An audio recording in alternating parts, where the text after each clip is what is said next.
이전 시간에 수소의 특성에 기반한 수소 경제에 기여하는 수소 검지 방식을 학습하였습니다. 특히 전기를 이용한 수소 센서의 기술 개발의 역사와 해당 기술을 차근차근 설명하는 시간을 가져보았습니다.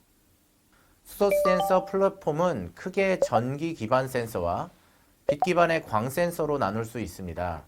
주 연구 방향이 전기 기반의 경우 고감도 센서라면 광 센서의 경우 수소 센서는 직관성 그리고 대면적성을 기반으로 하는 고농도 수소 센싱을 목적으로 하고 있습니다. 이번 시간에는 전기를 이용하지 않고 동력은 없이 수소가 매질과 반응하여 반응하는 특성을 이용하고 이를 빛으로 변환하는 기술에 대한 기본 개념과 이를 이용한 수소 감응형 광센서에 대하여 학습해보고자 합니다. 광 기반 수소 센서의 원리 및 동향, 그리고 최신 연구 기술을 소개하는 시간을 가져보도록 하겠습니다.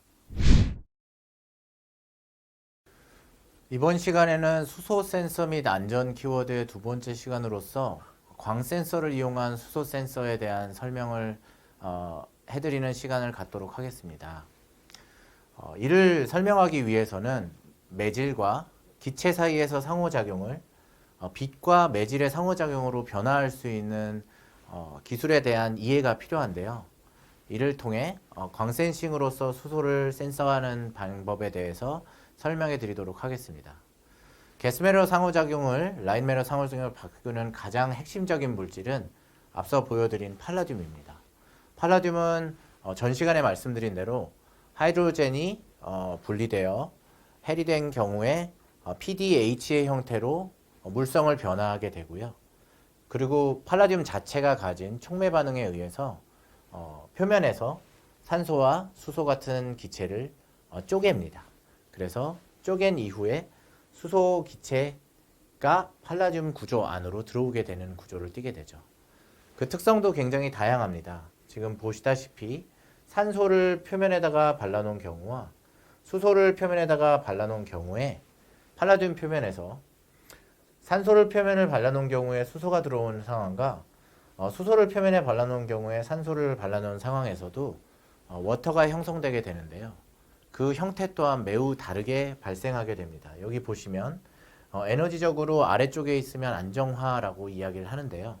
까만 그래프의 경우 여기 아래쪽에서 위쪽으로 조금 올라가는 성향을 띠고 있습니다. 이 얘기인 즉슨 보시다시피 이 빨간색 그래프를 갖는 것은 자연적으로 일어나는 현상인 거에 반해 이 까만 그래프에 있어서는 수소와 산소의 표면 도포 상태가 어떠냐에 따라서 물 발생하는 정도가 다를 거고 이는 팔라듐의 촉매 반응에 연연할 수밖에 없는 상황입니다.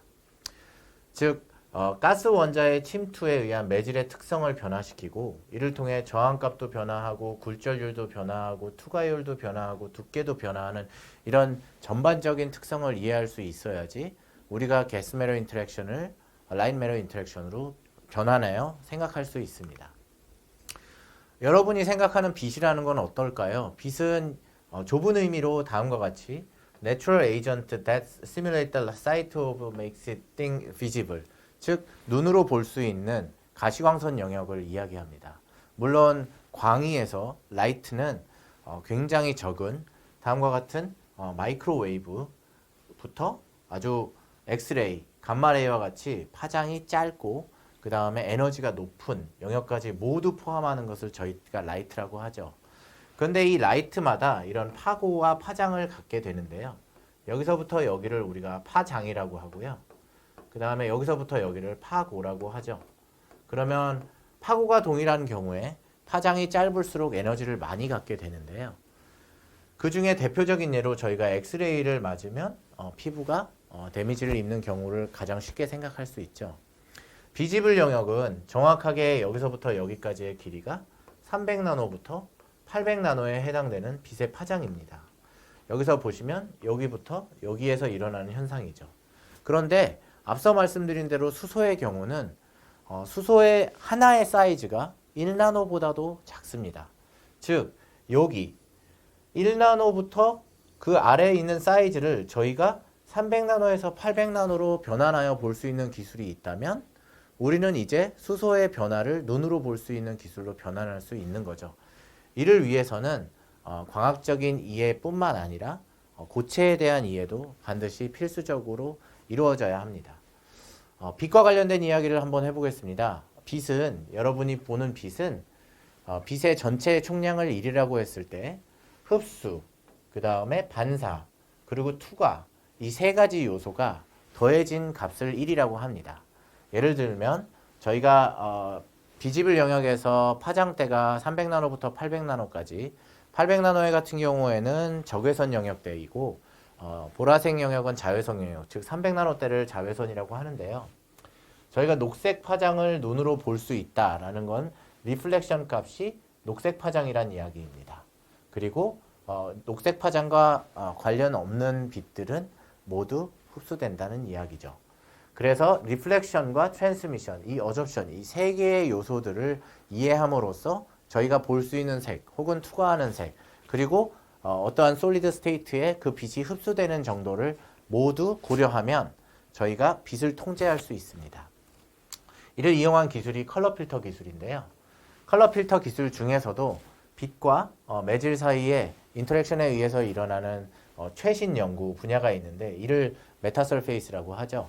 메타서페이스 같은 경우에는 이런 나노 구조의 나노 격자 구조 혹은 나노 피리어딕한 아일랜드 구조 혹은 쉿 구조를 만들어 놓고 거기에 빛을 쏘음으로써 이 메탈 구조가 흡수하는 특정 영역대 파장 그리고 반사하는 특정 영역대 파장을 통해서 빛을 특정 파장만 투과하게 하고 특정 파장은 또 흡수하게 하게 어접션이죠.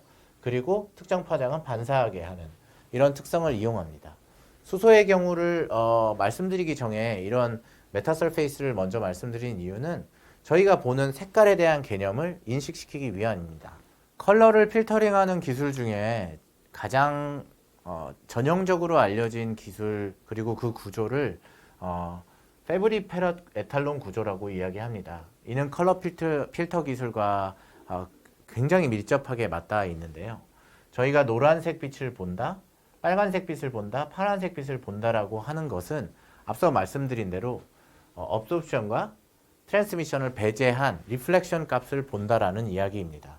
그래서 다음과 같이 메탈 두 개의 층 사이에 다이일렉트릭 층, 파란색에 해당되는 것의 변화, 물리적 변화에 의해서 특정 빛이 파장이 반사되는 값을 조절함으로써 반사되는 파장의 색깔을 다르게 만들 수 있습니다. 이 기술을 이용하는 것을 저는 수소 센서에 응용할 예정인데요. 이는 다음과 같은 특징에 기인합니다. 만약에 저희가 이 메탈을 은이나 금이 아닌 팔라듐을 쓰면 어떨까요? 팔라듐은 앞서 말씀드린 대로 수소가 격자 구조로 들어가서 팽창을 야기하기도 하지만 더불어 다른 특징으로서 굴전류를 변화시키고 굴전류 외에도 다음과 같이 빛을 통과시키거나 아니면 흡수하는 정도가 달라진다라는 것을 예상할 수 있습니다. 색상 감응형 수소 감지 원리를 패브리 페럿 이펙트의 관점에서 설명해 보도록 하겠습니다. 지금 다음과 같이 제가 컬러리메트릭 패브리 페럿 에탈론인데요. 오타를 썼네요. 컬러리메트릭 패브리 페럿 에탈론 같은 경우에 반사색에 의존합니다. 만약에 우리가 다음과 같은 골드 메탈이 있는 경우 그냥 눈으로 볼 수 있는 색은 노란색이죠. 그런데 만약에 파란색 다이일렉트릭 층, 유전층이 있는 경우에는 다음과 같이 다른 층의 색깔이 나타납니다. 다른 리플렉션 색깔이 나타나는 이유는 이 계면에서 특정 파장이 어느 정도 반사되고 흡수되는 현상이 벌어지기 때문이죠. 여기에 만약에 저희가 메탈을 하나 더 올려보겠습니다. 메탈을 하나 더 올리면 이렇게 들어온 파장은 다음과 같이 메탈과 메탈 사이에서 공명되는, 즉 특정 파장이 여기에 가둬지게 되죠. 그러면 이 가둬진 파장의 색깔, 즉 여기에 흡수됐다라고 표현하기도 하고요. 흡수됐다고 하는 파장을 제외한 리플렉션 값인 다른 색깔이 또 보이게 됩니다. 만약에 제가 이 탑메탈을 나노 구조로 바꾸면 어떨까요? 나노 구조로 바꾸면 아까 말씀드린 대로 업접션 부분과 트랜스미션 그리고 리플렉션 중에 이 어접션 부분의 변화를 야기하게 됩니다. 물론 트랜스미션의 변화도 야기하게 되죠. 그렇게 되면 이 값이 1이라고 봤을 때 이 리플렉션 값이 변하게 돼서 나노 파티클을 이용한 경우에는 다음과 같이 전혀 다른 색깔을 띠게 됩니다. 여기에 저희가 만약에 다이렉트 층을 또 한번 애칭해서 공기의 비율을 많게 하면 여기 다이렉트 층의 굴절률 자체가 공기가 많아지게 돼서 또 전혀 다른 색상을 나타낼 수 있고요. 굴절률이 공기의 유전율, 공기의 굴절률 값인 1에 가까워지게 많이 들어갈수록 저희 색깔이 점점점 블루 시프트하여 저희가 파란색, 보라색 계열의 색상을 볼 수 있습니다. 이 현상은 마치 어떤 현상과 동일하냐면 저희가 이 애칭을 하지 않은 아주 얕은 굴절률은 동일하지만 얕은 두께의 저희가 유전층을 쌓았을 경우와 동일한 효과를 낼 수 있는 특징을 가지게 되죠. 이런 특징을 일어나게 하는 가장 큰 근본적인 원인은 특정 파장이 그 유전체층에 갇히기 때문입니다. RGB, 저희가 레드, 그린, 블루 이 세 가지 색깔이 모두 어떤 기판에 들어온다라고 했을 때 다음과 같이 두께가 이 정도인 경우에는 만약에 보라색 파장에 해당되는 파장 혹은 블루에 해당되는 파장이 여기에서 계속 들어갔다가 또 반사돼서 들어왔다가 이렇게 머물게 되죠. 그래서 스테이셔너리한 파장을 형성하는 경우 이 파란색 파장을 제외한 색깔을 우리가 볼 수 있습니다. 리플렉션 컬러가 빨간색이 되는 거죠. 반대로 만약에 빨간색 파장이 여기에 갇히게 된다면 우리는 녹색 파장을 리플렉션 값으로 보게 됩니다. 이걸 골드로 만들었다면 이제 팔라듐으로 바꿔보도록 하겠습니다. 팔라듐으로 바꾸면 저희가 예상할 수 있는 것은 이 팔라듐의 부피가 팽창할 것이다. 더불어 팽창된 부피뿐만 아니라 여기서 흡수도도 변할 것이다. 더불어 트랜스미션 값도 변할 겁니다. 왜? 결정 구조를 가졌던 팔라듐에 비해서 조금 더 수소가 많이 들어왔고 수소가 많이 들어옴으로써 여기서 빛을 투과하는 정도도 변화하겠죠. 이런 특징을 이용하면 페브리페라, 즉 빛을 가두는 빛을 반사시키는 공명 파장을 변화할 수 있고요. 이를 통해서 수소가 닿았을 경우를 감지할 수 있게 됩니다. 이렇게 페브리페라 네탈론 구조의 경우 광학 센서로 이용하는 수소 센서에 가장 많이 이용되는 구조로서 이 다이일렉트릭 층의 형태와 그 다음에 두께죠. 그 다음에 광학적 특성, 그 다음에 물리적으로 생겨먹은 형태, 특히 이 탑메탈이나 아니면 이 다이일렉트릭 층 모두의 변화에 의존하여 저희가 수소를 감지할 수 있는 센서로 응용이 가능합니다. 네, 그래서 팔라듐 하이드라이드화 만들면서 가스 매러 인터랙션을 저희가 라인 매러 인터랙션으로 변환할 수 있게 되는 거죠. 색상 감응형 스마트 수소 감지 센서의 예시를 한번 들어볼까요? 수소 감지 센서의 가장 최신 기술로서 몇 개의 논문을 좀 보여드리도록 하겠습니다. 여기서 보시다시피 저희가 나노 구조의 발달이 이루어지면서 다음과 같이 나노 필라 기둥을 폴리머로 이제 만들 수 있는데요. 연세대 그룹에서는 PUA 필름을 이용해서 PUA 기둥을 하나 만들고요. 그 다음에 증착을 옆에서 이루어지게 함으로써 팔라듐을 한쪽 벽만에만 이렇게 붙일 수 있는 기술을 개발했습니다. 이런 경우에 저희가 아까 말씀드린 대로 수소가 닿으면 팔라듐이 팽창하니 팽창하는 특성으로 인해서 수소가 닿았을 때 한쪽 벽으로 이렇게 기울어지는 특성을 갖게 되고요. 기울어지는 특성으로 인해서 아래서 우리가 빛을 받았을 때 이렇게 나왔을 때의 트랜스미션 값, 즉 투과 값과 이렇게 휘었을 때, 수소가 닿았을 때죠. 수소가 닿았을 때 트랜스미션 값의 변화를 통해서 수소가 얼마나 닿은 경우에 얼마나 휘는지 정도의 차이를 이용해서 수소를 감지하는 방식입니다. 여기서 나노 구조를 이용한 것은 아까 전기 센서에서도 마찬가지로 말씀드린 대로 나노 구조가 부피 대비 체표면이 매우 높기 때문에 아주 민감하게 주변의 조기 감지 센서로 응용되기에 아주 적합하기 때문입니다.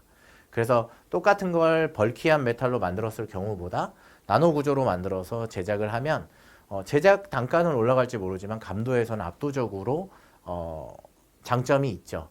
그래서 저희 이제 센서를 만드는 사람들은 어떻게 하면 쉽고 그 다음에 간단한 몰드 형식으로 뜯어낼 수 있는 수준의 나노 기술을 확보하는 기술이 선행되어야 하고 여기에 더불어서 최대치의 수소의 감도에 최대치의 변화를 야기할 수 있는 재료적 특성을 이용하여 이 빛과 관련된 연구로 응용을 합니다.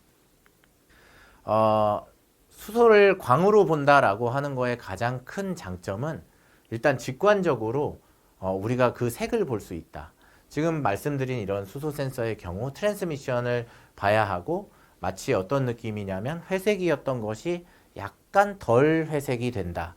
약간 그 정도의 이 색깔 변화보다는 약간 음영의 차이를 이용해서 센싱하기 때문에 디바이스의 의존성이 굉장히 큽니다. 하지만 동력원이 필요 없다라는 장점과 실온에서 동작한다는 게 굉장히 큰 장점이죠. 그리고 원하면 대면적으로도 만들 수 있습니다.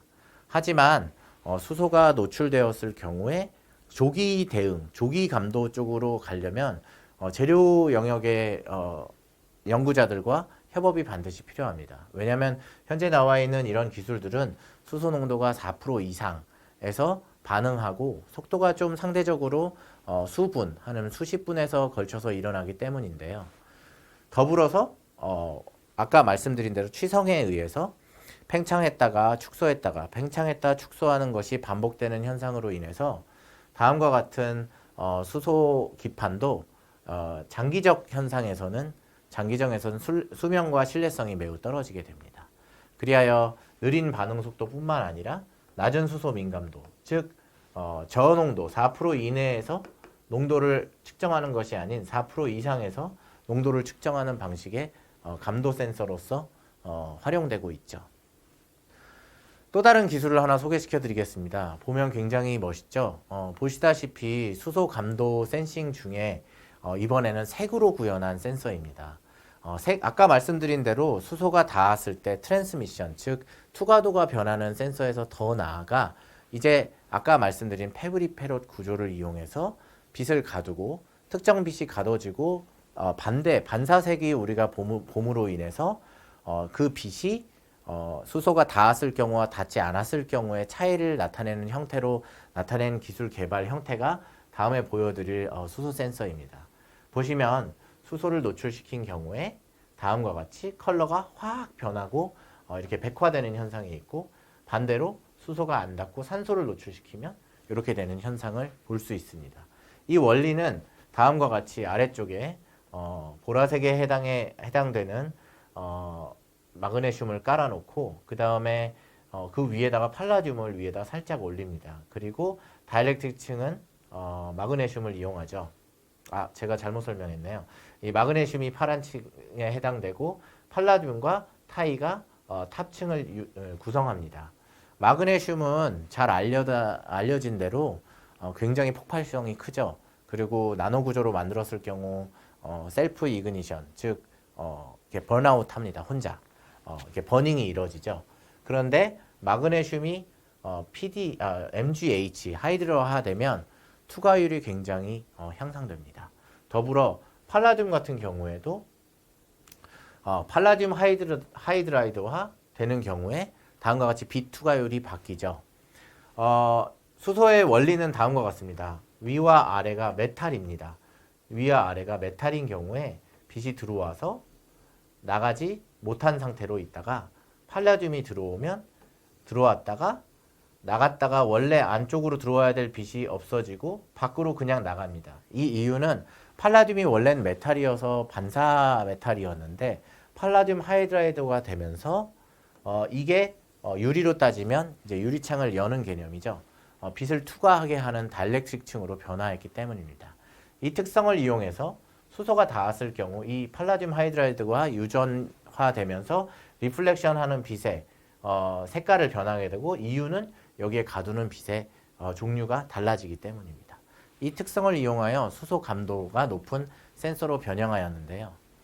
저희가 이제 최신으로 기술한 개발에 따르면 이 특성을 조금 더 응용해서 다음과 같은 구조를 만들어 보았습니다. 이 구조는 앞서 말씀드린 대로 팔라듐, 그 다음에 다이일렉트릭층, 폴리머층입니다. 그리고 팔라듐 이렇게 세 개의 층으로 이루어져 있는데요. 앞서 말씀드린 대로 팔라듐은 수소가 닿은 경우에 확장되고 축소되는 깨짐 현상이 발생하죠. 그런데 저희가 기술 개발한 것에 의하면 아까 말씀드린 대로 수소가 산소와 닿았을 때 물이 형성되는 그 특성을 이용하기 때문에 물이 형성되는 정도를 이용해서 이제 색깔이 변하는 센서를 한번 개발해 보자 라고 하는 개념을 가지고 이 연구를 시작하였습니다.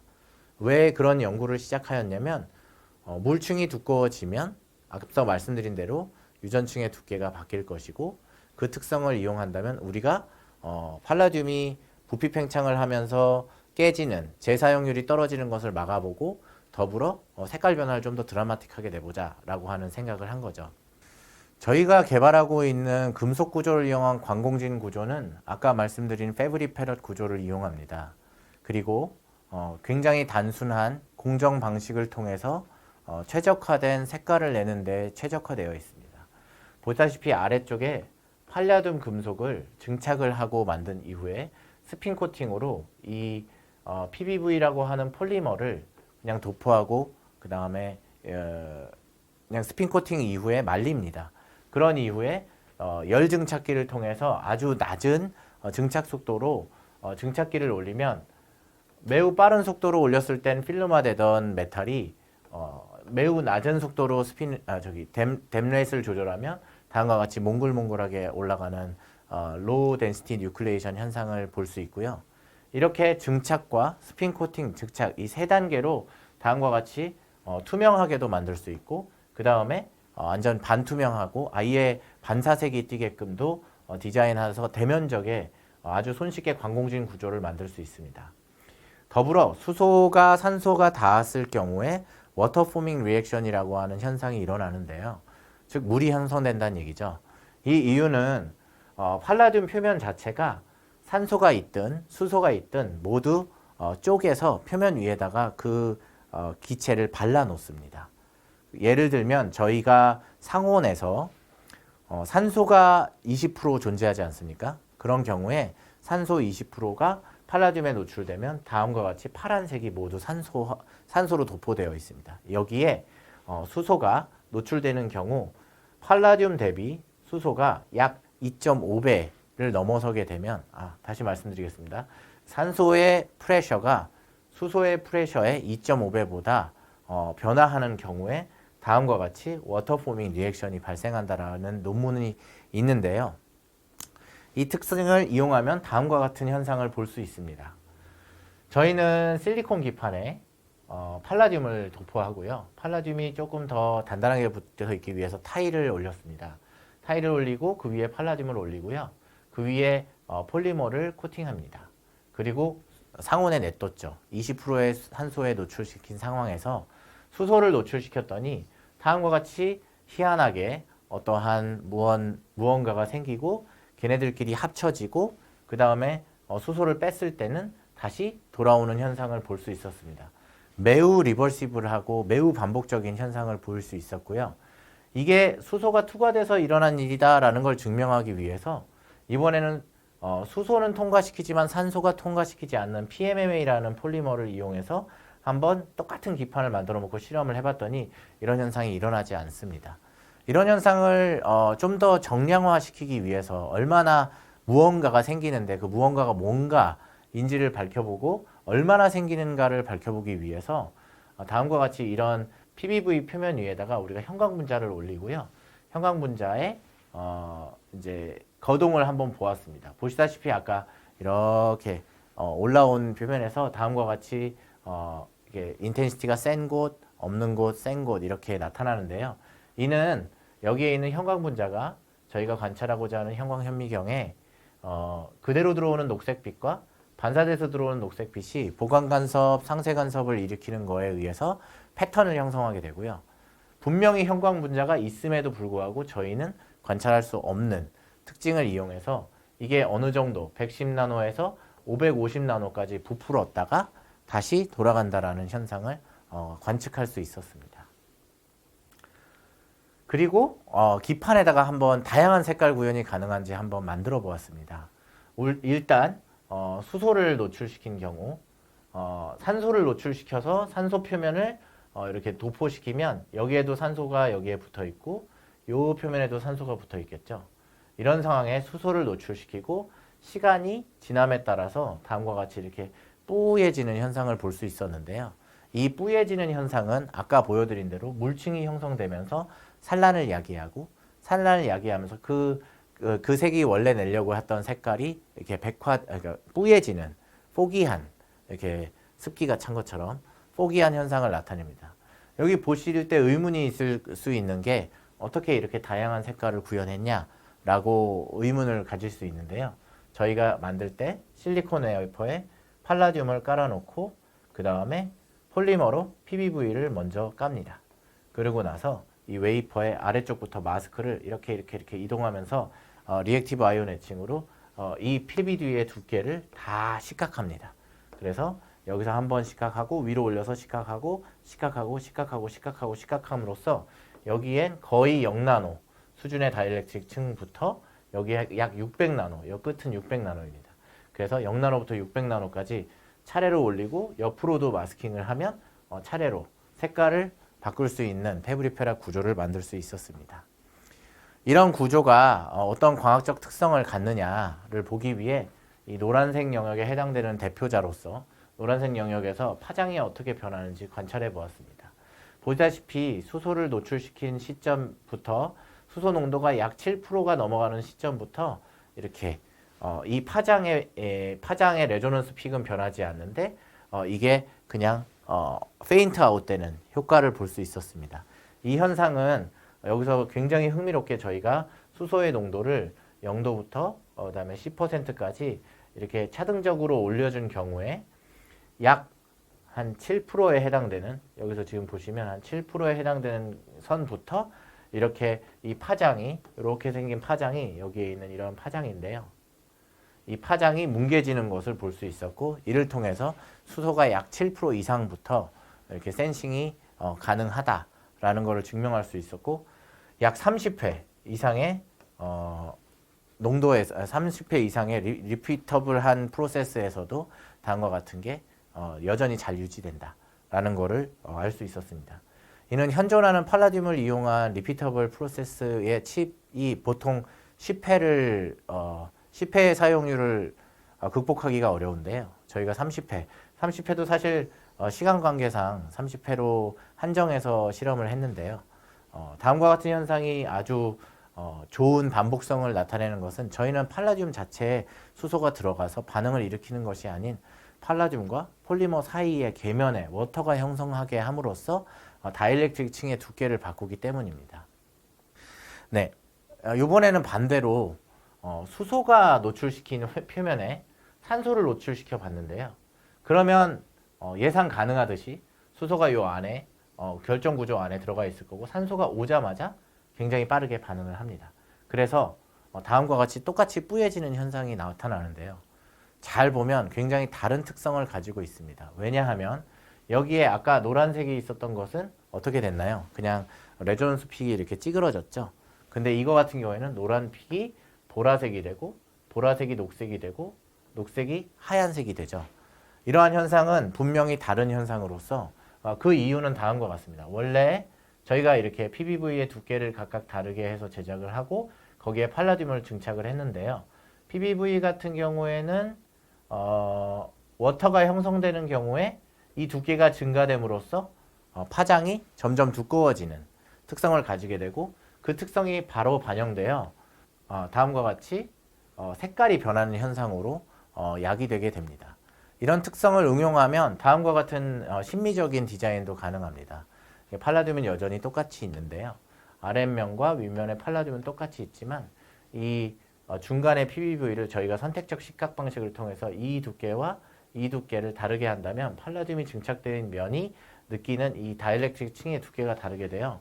그 두께를 조절하면 다음과 같이 굉장히 다양한 색상을 뽑아낼 수 있고 이 색상을 뽑아낸 경우에 저희가 수소를 노출시켰을 때 수소가 각도의 디펜던스와 상관없이 워닝을 똑같이 줄 수 있는 기판으로 응용이 가능합니다. 이렇게 색깔이 변하는 이유는 패브리페라 구조가 가진 고유의 특성인데요. 이렇게 저희가 만약에 이걸 디스플레이화 만든다면 이렇게 걸어가면서 다양한 색깔을 이렇게 옆에서 색깔이 변하는 현상을 볼 수 있는데요. 색깔이 변하는 것뿐만 아니라 백화시킴으로써 수소가 노출되었을 때 굉장히 워닝을 쉽게 줄 수 있는 시스템으로 응용이 가능합니다. 그래서 아까 말씀드린 대로 백화 현상과 그 다음에 포기 현상과 백화 현상이 모두 표면에 어떤 기체가 발라져 있느냐에 따라서 왼쪽 같은 경우에는 처음엔 산소가 발려져 있고요. 여기 같은 경우에는 수소가 발려 있는 경우 다음과 같이 여기는 색상 변화를 동반한 백화 현상이 좀 더 빠르게 일어나고요. 이런 현상을 통해서 우리가 수소 감도 센서로 변화할 수 있습니다. 이를 조금 약간 현실에서 일어날 수 있음직한 시나리오로 바꿔본 게 다음과 같이 수소 저장 탱크에 만약에 우리가 온실가스처럼 이런 유리 방막에다가 이런 워닝 시스템을 디스플레이 해놓으면 수소가 노출된 경우에 다음과 같이 뿌얘지는 백화 현상을 통해서 수소가 노출되었다는 것을 직관적으로 볼 수 있는데요. 감지 농도는 4% 이상이기 때문에 수소가 노출되었을 때 가장 극대화된 효과를 누리려면 이런 밸브의 꼬다리 부분에다가 설치하게 된다면 즉시적으로 어디에서 수소가 노출되는지 직관적으로 알 수 있는 시스템을 응용할 수 있습니다. 해당 기술은 현재 나와 있는 다양한 기술들 중에 파급 효과가 예상되는 분야가 굉장히 한정적인데요. 더불어 반대로 얘기하면 해당 기술이 들어갈 수 있는 부분도 굉장히 많다는 뜻입니다. 특히나 최근에 이렇게 수소를 엔진으로 하는 잠수함 같은 경우에는 수소가 어디에서 새는지를 실시간으로 볼 수 있어야 하고 그 다음에 동력원이 안 들어가면서 전기 측정을 안 해서 스파크를 야기하지 않아야 된다라는 요건이 붙는데요. 그런 기술에 굉장히 유용하게 쓸 수 있고 노출 밸브에 바로 붙여서 노출 고농도에서도 색감으로 검지 가능한 시스템으로 응용할 수 있을 것으로 예상됩니다. 네, 여태까지 수소 센서의 광 센서적인 응용에 대해서 알아보았습니다. 네, 수고하셨습니다. 오늘 수소 센서의 최신 기술 중에 하나인 광학 기반의 수소 검지 기술에 대하여 소개하는 자리를 마련하였습니다. 기존에 잘 알려진 수소 검지 기술의 경우 모두 전기 기반의 저항, 전류의 변화에 의존하는 센서 개발이 주를 이루고 있었습니다만 이제 새로운 세상을 맞이하여 직관적이고 다양한 환경에서 동작성에 영향을 받지 않는 시스템 구현이 필수적이라고 할 수 있습니다. 수소 검지 기술은 촉매에 대한 전반적인 이해, 금속공학에 대한 전반적인 이해, 더불어 여기에 소재 기술 개발과 광전기적인 이해가 융합된 융합 연구 분야에 해당합니다. 하나의 연구 분야에 그치지 않고 다양한 연구 분야가 융합된 연구가 바로 미래의 먹거리 창출엔 필수적이라고 할 수 있습니다. 수소의 저장, 생산, 운반 기술과 더불어 정기적 혹은 광센서에 기반한 안전에 관한 노출 검지 기술을 확보하는 것이야말로 전 세계적인 국가 경쟁력을 확보하는 것이 미래의 먹거리를 확보하는 것입니다. 이번 시간도 열심히 공부하시느라 수고하셨습니다.